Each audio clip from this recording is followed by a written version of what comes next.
even though the adults in the tribe kept telling the kids, no, we were there when he was born, and he's definitely Oglala, full-blooded Oglala Sioux, because his parents were.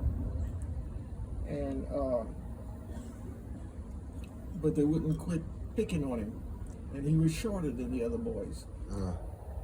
So, you know, if he can contend with things like that, then I definitely can contend with what I've got, the problems I've got.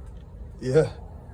And I explain to people too when they come and they start telling me things like that, that in our tribe, the way a person behaved was more important than what blood you had. Mm-hmm. We didn't care what blood you had or what you looked like.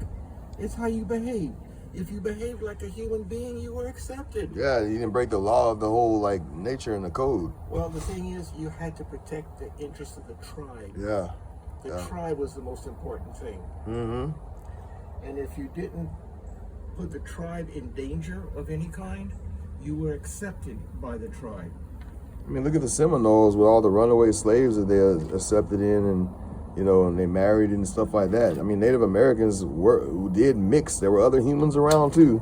And it wasn't always the best circumstances of the mix either. But they a lot of people are a result of the mixes of the, you know, all those different people coming together too. Not only that, the Europeans were very much afraid that if the Indians and the blacks ever got together, that they would be very, very difficult to put back in their proper location.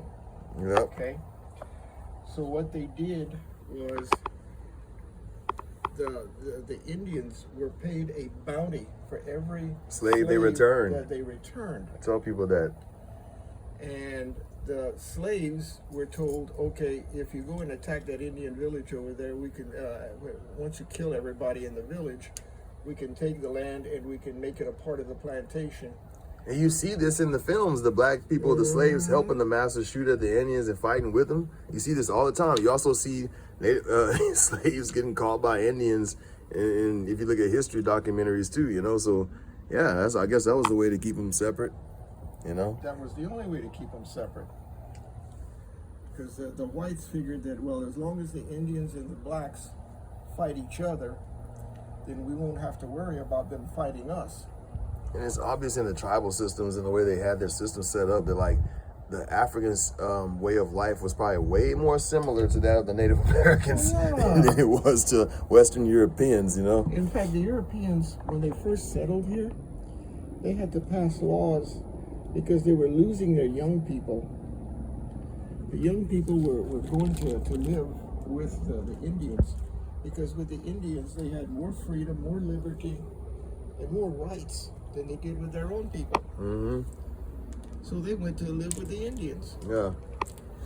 And the Europeans realized after a while, hey, we're losing the young people. If we lose the young people, then the town will cease to exist. Those were the liberals and hippies of the time. Yeah.